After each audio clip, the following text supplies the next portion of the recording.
लहानपणी प्रत्येक दिवस नवीन असायचा. नवीन friends, new experiences, new learnings.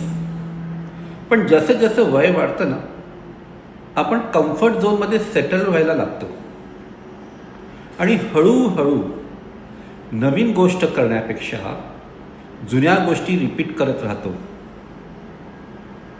कदाचित म्हणूनच वेळ पटकन निघून जातो आणि नवीन आठवणी तयार होणं कमी होतं.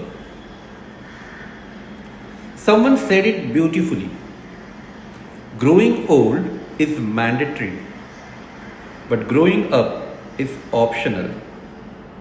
आणि मी स्वतः हा कन्सेप्ट फॉलो करतो. मी त्यात एक अजून छोटीशी गोष्ट ॲड करीन. Growing old is mandatory, but staying curious is your choice. तर आयुष्यात उत्साह टिकून ठेवायचा असेल तर वय नाही, कुतूहल जिवंत ठेवणे गरजेचे आहे.